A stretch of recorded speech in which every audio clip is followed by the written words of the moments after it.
नमस्कार, हमारे IGNOU audio books channel पर आपका स्वागत है। इंदिरा गांधी राष्ट्रीय मुक्त विश्वविद्यालय, स्कूल ऑफ एजुकेशन, सोए। शिक्षा स्नातक, बीएड, हिंदी।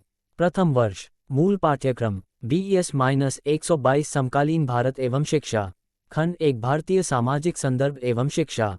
2.1 प्रस्तावना। आज विश्व एक गांव हो चुका है। भारत को विश्व की महाशक्तियों से प्रतिस्पर्धा करनी है। हमारी विभिन्न क्षेत्रों में अपार उपलब्धि है, जैसे विज्ञान, तकनीक, कृषि, व्यापार एवं वाणिज्य आदि।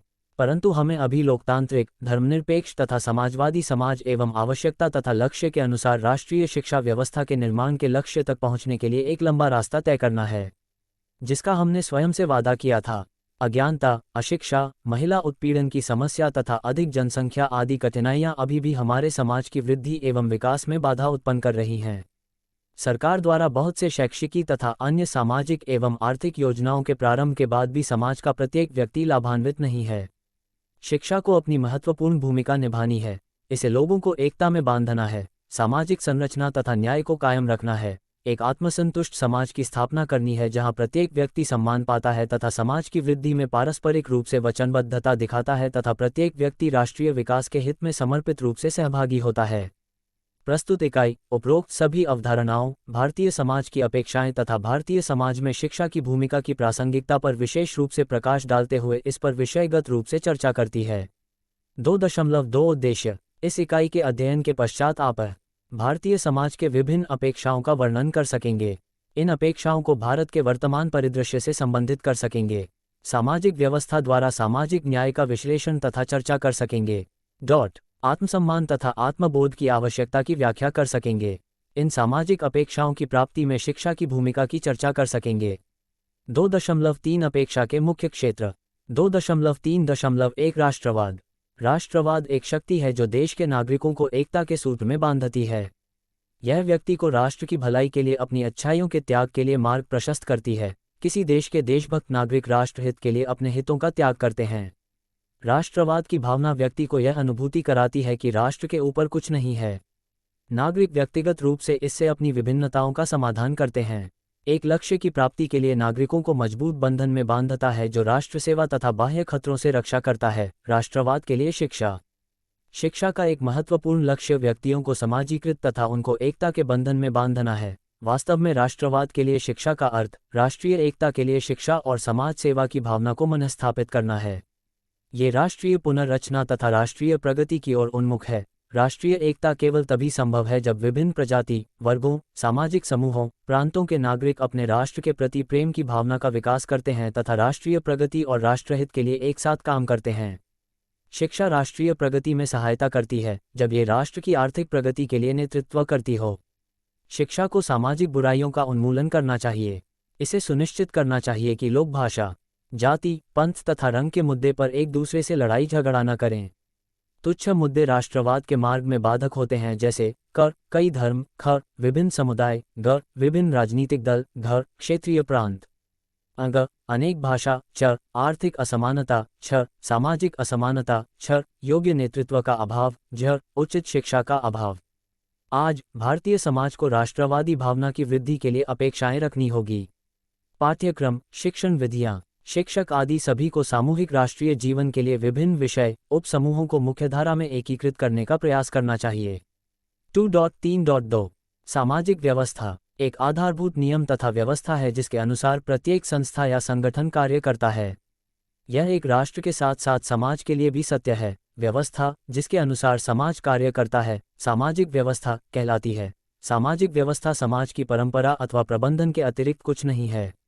ये समुचित सामाजिक अंतःक्रिया तथा सामाजिक संबंधों के लिए उत्तरदायी है। सामाजिक व्यवस्था परंपराओं, प्रक्रियाओं, भौतिक सहयोग, नियंत्रण एवं स्वतंत्रता आदि का कुल योग है। सामाजिक व्यवस्था को सामाजिक संस्थाओं के समूह के रूप में भी परिभाषित किया गया है। इसे व्यक्ति तथा समूह के कुछ निश्चित गुणों जैसे सहज, कुशल, तार्किक, सौंदर्यात्मक तथा निजातीय अंतःक्रियात्मक कार्य के रूप में भी वर्णित किया गया है। FC लूमले के अनुसार सामान्यतः सामाजिक व्यवस्था का अर्थ किसी क्षेत्र या समय विशेष में समाज के मानव संबंधों तथा संस्कृति का समष्टि रूप है। राय 1990 3.47 सामाजिक व्यवस्था समाज की समग्रता है। संक्षेप में, जब समाज के विभिन्न छोटे समूह अपने कार्यों का अपने अंतःक्रियात्मक संबंधों के अनुसार निष्पादन करते हैं तब एक व्यवस्था होती है जो सामाजिक व्यवस्था के रूप में जानी जाती है। सामाजिक व्यवस्था के रूप। सामाजिक व्यवस्था समाज की विभिन्न इकाइयों का एक संगठन है। इस सामाजिक व्यवस्था के परिणामस्वरूप विभिन्न इकाइयां लचीले ढंग से कार्य करती हैं। परिस्थितियों में परिवर्तन के कारण लचीलापन आता है। सामाजिक व्यवस्था सामान्यतः भिन्न रूपों में विभाजित की जा सकती है। परिवार एवं संबंध। रक्त संबंध। परिवार उत्तम समाज का सशक्त शिक्षक होता है। परिवार वह सामाजिक समूह है जिससे बच्चों में अपनी संस्कृति की समझ का निर्माण तथा उन्हें परिस्थितियों, समस्याओं तथा परिवर्तनशील संस्कृति के मुद्दों से परिचित कराने का उत्तरदायित्व है। भारत में बच्चे के विकास में परिवार ने सदैव उच्च स्थान प्राप्त किया है, परंतु अभी संयुक्त परिवार व्यवस्था एक के विघटन के कारण इसका महत्व कम हुआ है। समकालीन भारत में पारिवारिक मूल्यों को कम महत्व दिया जा रहा है। तलाक की दर बढ़ रही है। बहुविवाह संबंध, छद्म संबंध में जीवनयापन, लिव इन रिलेशनशिप तथा एकल माता पिता बच्चे, माता या पिता में से एक अन्य कारण हैं जो बच्चों के विकास को प्रभावित कर रहे हैं। माता पिता को इसे अनुभव करना है। भारतीय सामाजिक अपेक्षाओं को भारतीय पारिवारिक आदर्शों तथा मूल्यों को संरक्षित तथा पुनर्बलित करना चाहिए जो वैश्विक सामाजिक व्यवस्था के लिए सदैव एक प्रेरणा रहा है। आर्थिक व्यवस्था। आर्थिक व्यवस्था पद उन सभी आर्थिक संस्थाओं तथा संगठनों को सम्मिलित करता है जो समाज के आर्थिक कल्याण तथा समृद्धि के लिए उत्तरदायी हैं। वे संस्थान जो उत्पादन, वितरण तथा आदान प्रदान आदि की देखरेख करते हैं आर्थिक संस्था कहलाते हैं। आर्थिक आय व्यवस्था को निम्नलिखित रूपों में विभाजित किया जा सकता है जैसे आखेटिक अवस्था, यायावर, घूमंतु अवस्था, कृषि अवस्था तथा औद्योगिक अवस्था। प्रत्येक समाज की शिक्षा इसके आर्थिक कारकों द्वारा बहुत अधिक प्रभावित होती है। उदाहरणार्थ, आखेटिक अवस्था में दी जाने वाली शिक्षा वर्तमान में उपयोगी नहीं हो सकती है। एक अच्छे आर्थिक स्थिति वाला व्यक्ति अपने परिवार की अच्छी शिक्षा के लिए समर्थ हो सकता है। दूसरी तरफ, शिक्षा समाज विशेष की आर्थिक समृद्धि को भी प्रभावित करती है। ये कहा जा सकता है कि शिक्षा तथा आर्थिक स्थिति स्तर में संबंध पारस्परिक होता है। शैक्षिकी व्यय तथा आर्थिक वृद्धि समानांतर गमन करते हैं। गैर मानवीय पूंजी के रूपों, प्रकारों की तुलना में शिक्षा में अपेक्षाकृत दीर्घ उत्पादक जीवन है। ये कहा जा सकता है कि शिक्षा में निवेश गतिशील आर्थिक वृद्धि के रूप में उच्च लाभ लाता है।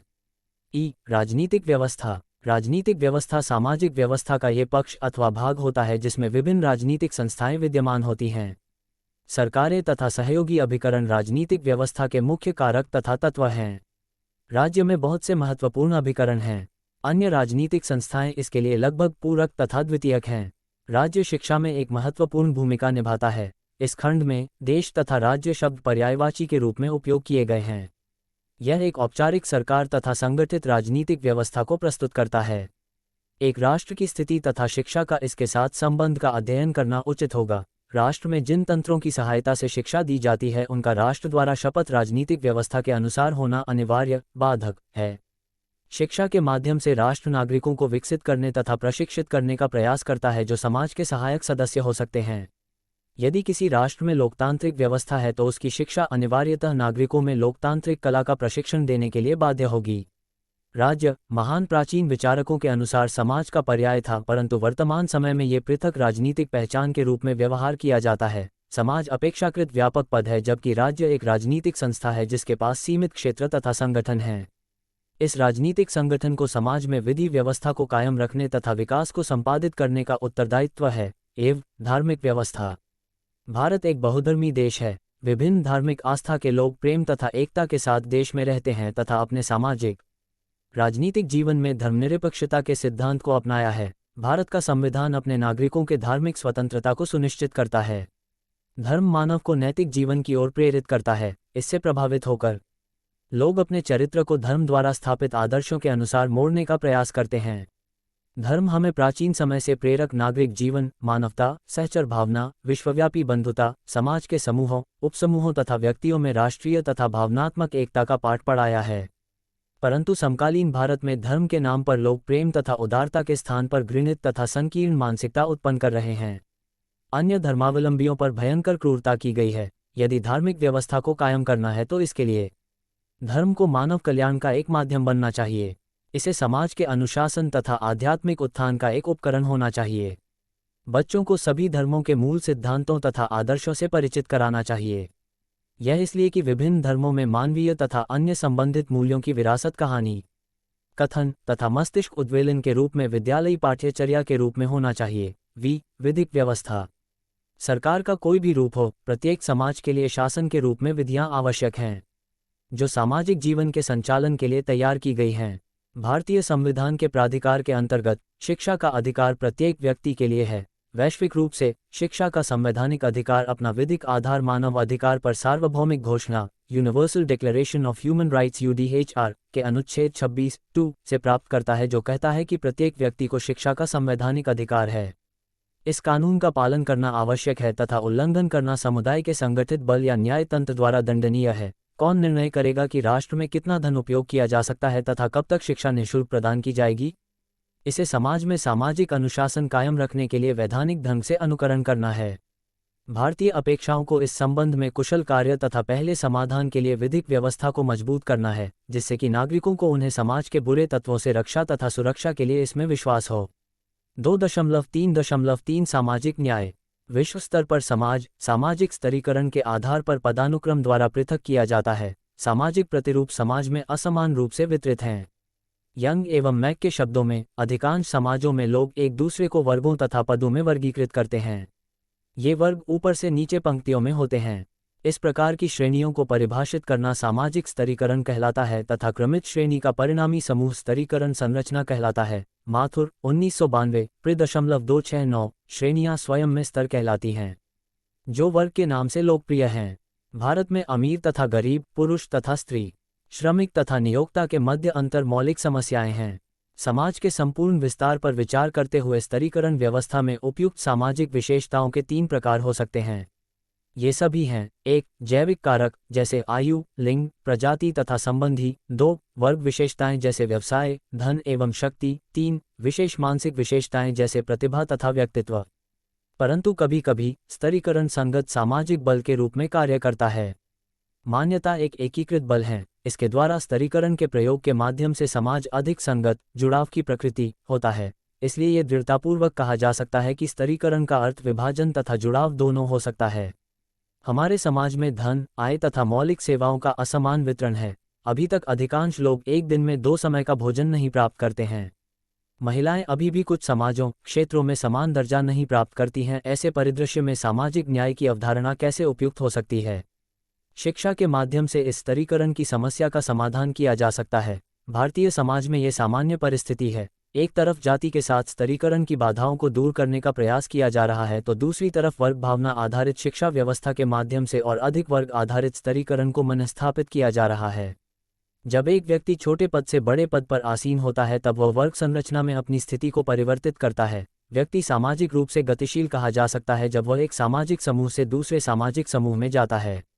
जब समाज का एक व्यक्ति में सामाजिक या आर्थिक पदानुक्रम में ऊर्ध्व गति प्राप्त करता है, तो यह ऊर्ध्वगामी गतिशीलता कहलाती है। क्षैतिज सामाजिक गतिशीलता एक व्यक्ति का एक समूह से अन्य समूह समान स्तर पर गतिशीलता है। स्तर में कोई परिवर्तन नहीं है, बल्कि केवल संबंध, सामाजिक संबंध में परिवर्तन है। सामाजिक न्याय लाने के क्रम में शिक्षा को अपनी भूमिका अवश्य निभानी चाहिए। निःसंदेह सरकार ने सभी जाति, पंथ तथा आस्था से संबंधित सभी पुरुष तथा स्त्री को समान अवसर प्रदान करने के लिए विभिन्न नीतियों को प्रारंभ किया है। परिवर्तन लाने के बहुत से रास्ते हैं। लोग परिष्कृत विचार तथा सोच के परिणामस्वरूप प्रगति प्राप्त करते हैं। उनको समाज में समायोजन सीखना पड़ेगा। शिक्षा लोगों में प्रगति तथा सुधार की इच्छा को मनस्थापित कर सकती है। इसके अतिरिक्त लोगों को सामाजिक निष्ठा भी सीखनी होगी। सामाजिक गतिशीलता सामाजिक व्यवस्था में गतिशीलता तथा परिवर्तन की प्रकृति को प्रदर्शित करती है। हम लोगों ने व्यवसाय, जीवन स्तर, कार्य की प्रकृति, रूढ़िवाद से उदार मानसिकता तथा बहुत सी सामाजिक घटनाओं की स्वीकारोक्ति के रूप में परिवर्तनों की अनुभूति की है। ये सामाजिक गतिशीलता के कारण स्वरूप है। सामाजिक गतिशीलता कई प्रकार की हो सकती है, जैसे क्षैतिज गतिशीलता, ऊर्ध्वाधर गतिशीलता, उद्योगामी गतिशीलता, अधोगामी गतिशीलता, अंतरपीढ़ीय गतिशीलता तथा व्यावसायिक गतिशीलता। हम प्रत्येक सामाजिक गतिशीलता पर कुछ निश्चित चर्चा करेंगे। आप इस खंड की इकाई 3 में सामाजिक गतिशीलता पर विस्तार से अध्ययन कर सकेंगे। क्षैतिज गतिशीलता इस प्रकार की सामाजिक गतिशीलता में व्यक्ति अपने स्तर या व्यवसाय को बदलता है, परंतु कुल मिलाकर सामाजिक स्थिति समान रहती है। उदाहरणार्थ, यदि एक अभियंता या एक चिकित्सक अपने व्यवसाय को बदलकर इंजीनियरिंग कॉलेज तथा मेडिकल कॉलेज में शिक्षण करते हैं, तब व्यक्ति की मूल स्थिति समान रहेगी। इस प्रकार की सामाजिक गतिशीलता क्षैतिज गतिशीलता कहलाती है। ऊर्ध्वाधर गतिशीलता का अर्थ व्यवसाय, आर्थिक स्थिति तथा राजनीतिक स्थिति का एक स्थिति से दूसरी स्थिति में परिवर्तन होना है। समाज में आरोही तथा अवरोही ऊर्ध्वाधर गतिशीलता दोनों हो सकती हैं। उदाहरणार्थ, यदि एक पंचायत का सरपंच एक विधानसभा सदस्य, विधायक या लोकसभा सदस्य, सांसद बनता है तो यह आरोही ऊर्ध्वाधर गतिशीलता कहलाती है। यहाँ गतिशीलता आरोही तथा अवरोही दोनों ही तरफ गमन कर सकती है। इसके विपरीत यदि यह उच्च सामाजिक या व्यावसायिक स्थिति से निम्न स्तर की तरफ होती है तो यह अवरोही ऊर्ध्वाधर गतिशीलता कहलाती है। क्रियाकलाप 1। सामाजिक गतिशीलता की चर्चा के अनुसार आरोही, अवरोही, अंतरपीढ़ीय तथा अंतःपीढ़ीय गतिशीलता में से प्रत्येक का एक उदाहरण दीजिए। 2.3.4 सार्वभौमिकतावाद।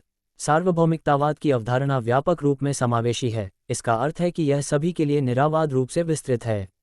अतः ये सभी वर्ग या श्रेणी को विचाराधीन रूप से सम्मिलित करता है। यह आवश्यक रूप से एक में सभी को समझता है जो अपवाद की अनुमति नहीं देता है। सार्वभौमिकतावाद सार्वभौम उपयोग या उपयोगिता के साथ धार्मिक, आध्यात्मिकता तथा दार्शनिक अवधारणा है। विश्वव्यापी सामाजिक आर्थिक संबंधों के आगमन के साथ ग्रह को एक इकाई या गांव के रूप में समझा जाता है। विभिन्न क्षेत्रों में कार्य तथा अंतःक्रिया होने के कारण देश एक दूसरे के समीप आ रहे हैं तथा भौगोलिक सीमाओं को पार कर रहे हैं।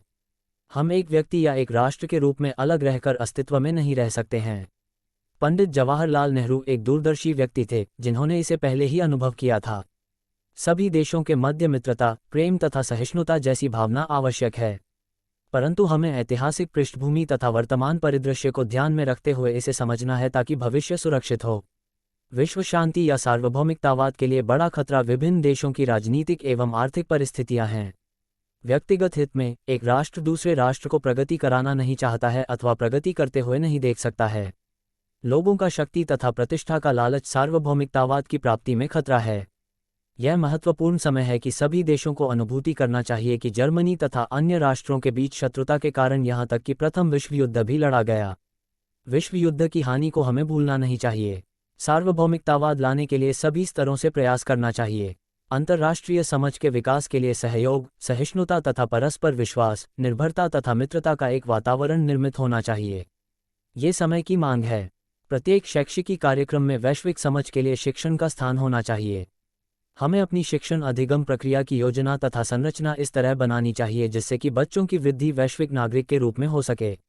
2.4 भारतीय समाज में शिक्षा की भूमिका की प्रासंगिकता।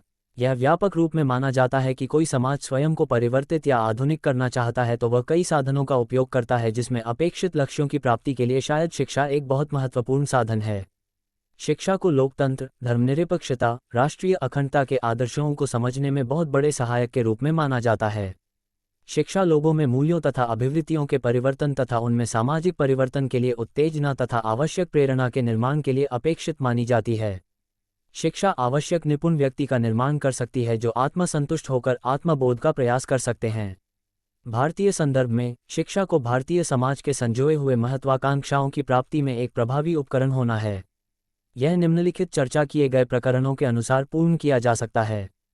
2.4.1 आत्मसम्मान तथा सम्मान। समाजशास्त्र तथा मनोविज्ञान में आत्मसम्मान व्यक्ति के स्वयं के मूल्य का कुल व्यक्तिनिष्ठ भावनात्मक मूल्यांकन को दर्शाता है।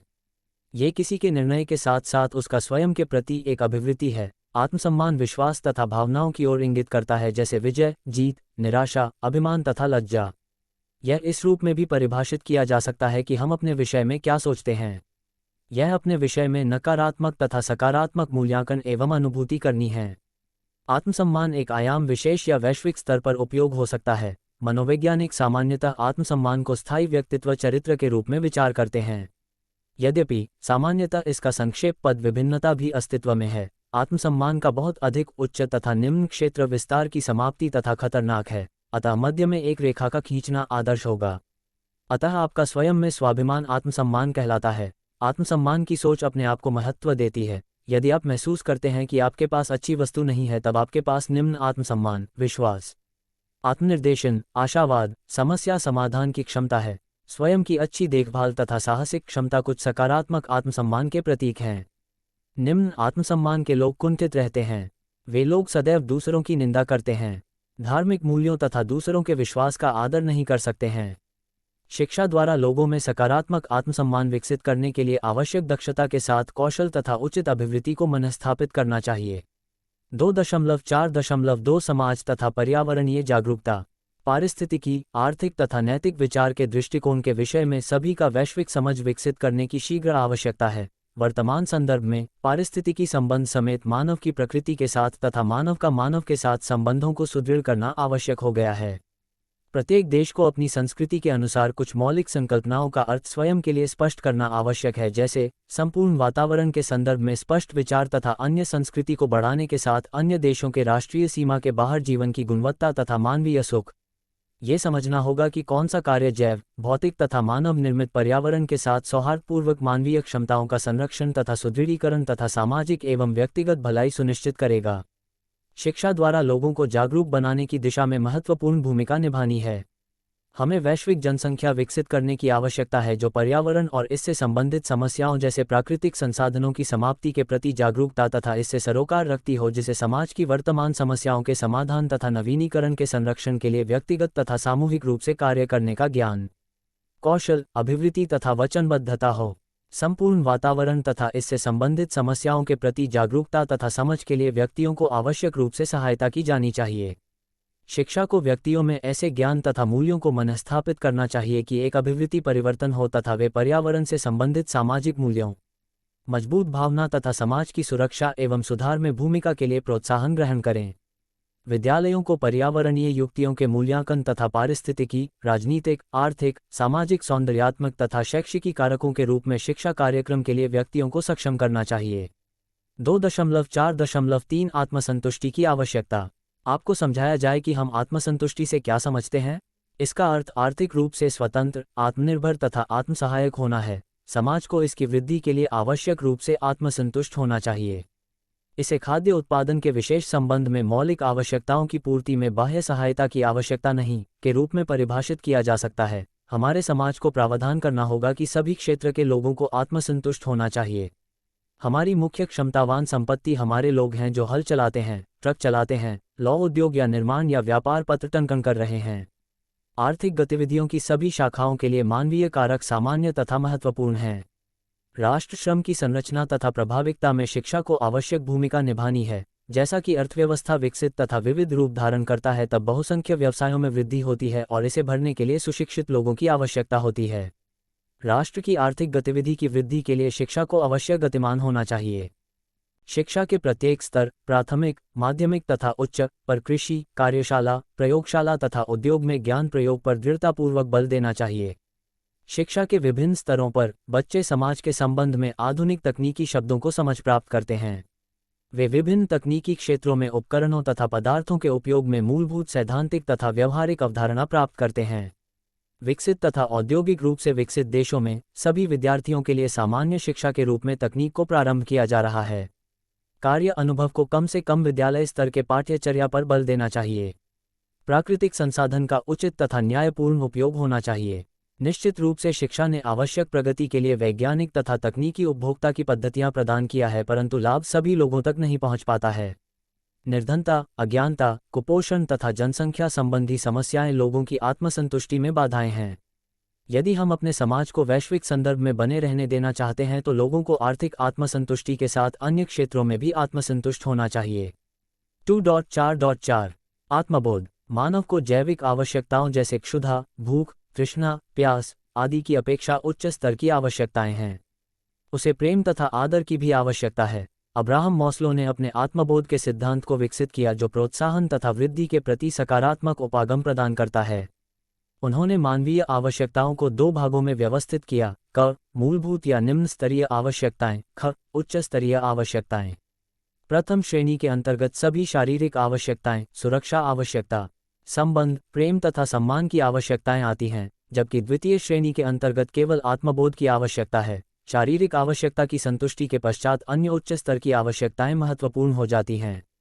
निश्चित रूप से ये सत्य है कि सर्वप्रथम व्यक्ति की सभी जैविक आवश्यकताएं पूर्ण होनी चाहिए, परंतु इस धरती पर व्यक्ति को उच्च स्तर के कर्तव्य का भी निर्वाह करना है। शिक्षा को अपनी भूमिका निभानी चाहिए ताकि एक ऐसे वातावरण का निर्माण हो जो आत्मबोध की आवश्यकता की पूर्ति के लिए सोचता हो।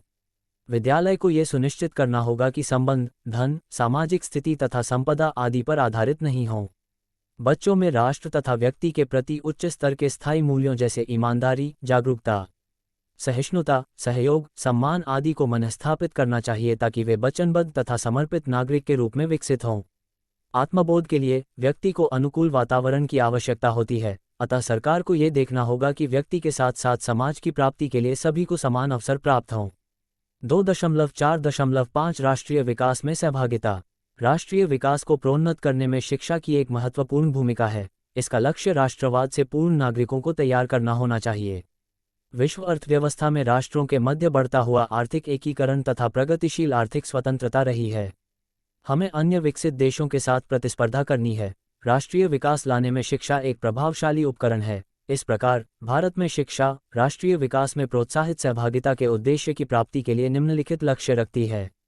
1. परिदृश्य में स्वस्थ परिवर्तन। शिक्षा को व्यक्तियों में व्यक्ति, समूह तथा संपूर्ण राष्ट्र, वस्तु, संस्थाएं तथा प्रक्रियाओं के प्रति स्वस्थ एवं सकारात्मक परिवर्तन लाना चाहिए।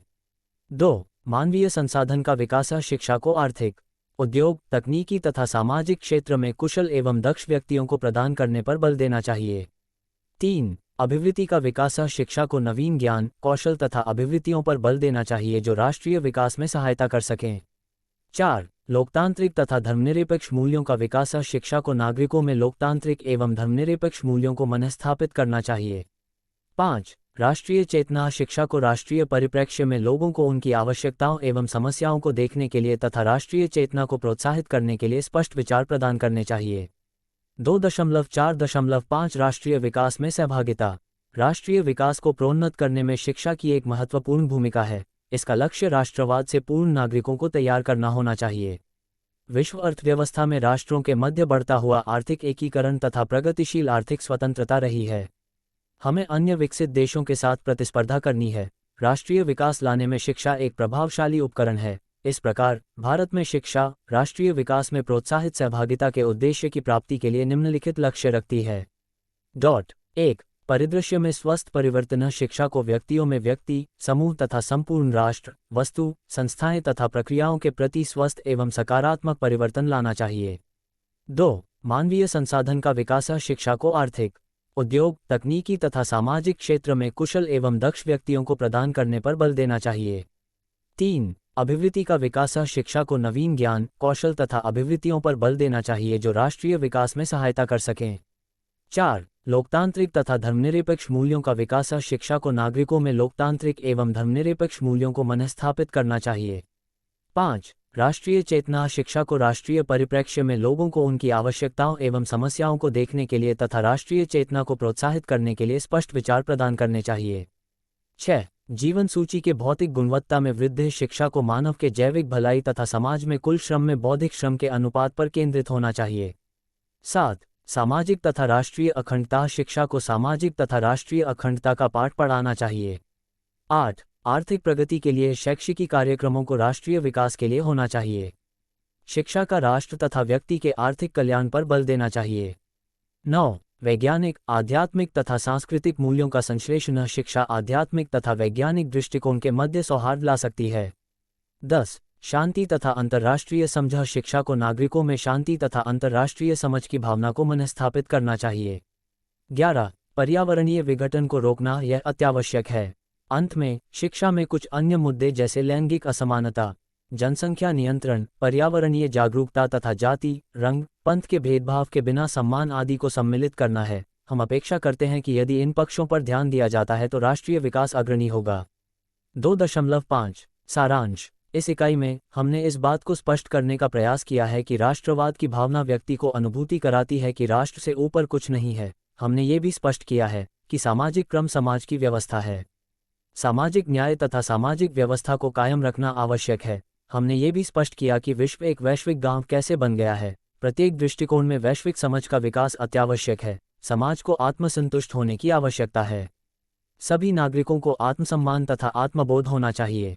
हमने ये भी स्पष्ट किया है कि उपर्युक्त अपेक्षाएं तभी पूर्ण हो सकती हैं जब शिक्षा अपनी भूमिका निभाती है। सभी नागरिक राष्ट्रीय विकास में योगदान के लिए प्रोत्साहित किए जाते हैं। धन्यवाद। मिलते हैं अगले वीडियो में अगले पार्ट के साथ।